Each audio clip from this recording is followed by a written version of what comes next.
Welcome to Vahini TV. ఏ వ్యక్తికైనా చరిత్రలో నిలిచిపోవాలంటే అంతటి చరిష్మా ఉండి తీరాలి. తెలంగాణ రాజకీయ ఉద్యమ చరిత్రలో గుర్తుంచుకోదగ్గ కొందరు వ్యక్తులలో ఈటెల రాజేందర్ ఒకరు. ఆయన గురించి చెప్పాలంటే తెలంగాణ రాష్ట్ర ఏర్పాటు వరకు, చివరగా అప్పటి టీఆర్ఎస్ పార్టీని వీడే వరకు, సినిమా భాషలో చెప్పాలంటే మల్టీ స్టారర్ సినిమాలో హీరో లెక్క ఆయన.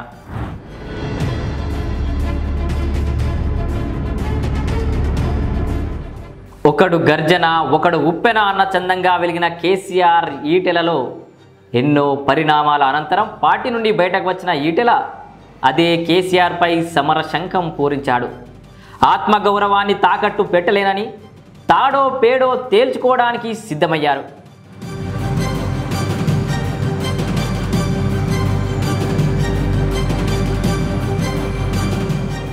అప్పుడు అనివార్యమయ్యిందే హుజురాబాద్ ఉప ఎన్నిక. ఆ ఎన్నిక స్వరాష్ట్ర సాధన అనంతరం జరిగిన మరో ఉద్యమం అనే చెప్పాలి.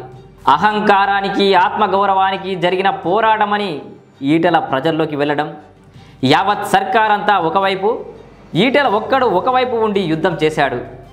విజయ దుందుబి మ్రోగించాడు.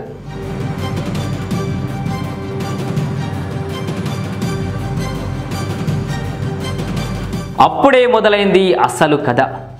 తెలంగాణ ఉద్యమం, హుజురాబాద్ ఉప ఎన్నిక అనంతరం మరో ఉద్యమం చేయాల్సి వచ్చింది. అదే దొరను గద్దెదించడం. దాదాపు 100 మంది ఎమ్మెల్యేలతో శత్రు దుర్భేద్యంగా ఉన్న గులాబీ వనాన్ని ఊచకూత కొయ్యాలి. అలా కొయ్యాలి అంటే చెయ్యాల్సింది ఏంటి? ఈటెల చేతికి ఇవ్వాల్సింది ఏంటి? అవును, ముఖ్యమంత్రి స్థాయి కటౌట్ అయిన ఈటెల రాజేందర్ను వాడుకోవడంలో భారతీయ జనతా పార్టీ విఫలమైందా? కోతకు పంపిందే కానీ కొడవల్ని ఇయ్యలేదా? ఆయన శక్తి సామర్థ్యాలను సరిగ్గా అంచనా వేయలేదా అంటే ఖచ్చితంగా అవుననే సమాధానం వినిపిస్తోంది. చేరికల కమిటీ అంటూ బాధ్యతలు ఇచ్చిందే కానీ పవర్స్ మాత్రం ఇవ్వలేదు భారతీయ జనతా పార్టీ. అవును, మరి ఎవరైనా భారతీయ జనతా పార్టీలో ఎందుకు చేరాలి? ఏ నాయకుడి ద్వారా చేరాలి? భరోసా ఇచ్చే నాయకుడు ఎవరు? చివరికి తాము నమ్ముకుని వెళ్ళే నాయకుడికైనా సరైన భరోసా పార్టీలో ఉందా? ఇలాంటి ఎన్నో ప్రశ్నలు అప్పటి పరిస్థితుల్లో ఆ పార్టీకి ప్రతికూల ఫలితాలను చూపాయి అనేది నగ్న సత్యం.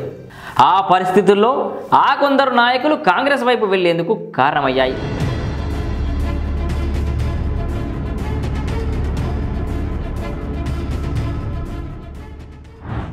పార్టీకి ఊపు తీసుకొచ్చే ఏ నిర్ణయాన్ని కాదనక అగ్రెసివ్ నిర్ణయాలకు తలూపి 2 చోట్ల పోటీకి సయ్యన్నాడు. ఇక్కడ పచ్చి నిజాలు మాట్లాడుకుని తీరాల్సిందే. ఆ పార్టీకి చెందిన హేమాహేములు ఓడిపోవడానికి ఒక కారణం బీఆర్ఎస్ బీజేపీ ఒక్కటే అనే వాదన బలంగా వెళ్ళడం. ఇక మిగతా సమీకరణాలు ఒక్కో నియోజకవర్గంలో ఒక్కలా ఉన్నాయి. టెక్నికల్గా ఓడిన ఈటెల రాజేందర్ ఎమోషనల్గా నిలబడ్డా?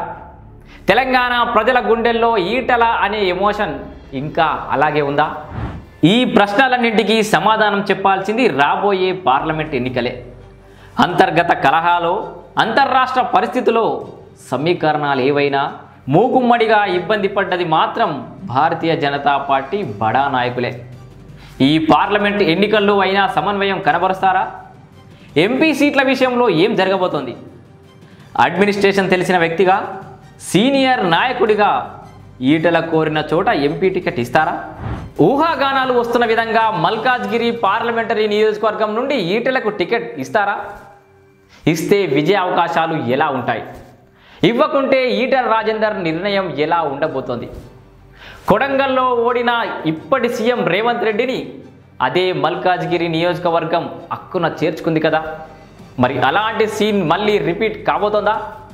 ఈటెల సేవలను ఇటు ప్రజలు కానీ అటు భారతీయ జనతా పార్టీ కానీ ఏ విధంగా వినియోగించుకోబోతోంది? Let's wait and see. Vahini TV, నేను మీ రమేష్ పోతరాజు.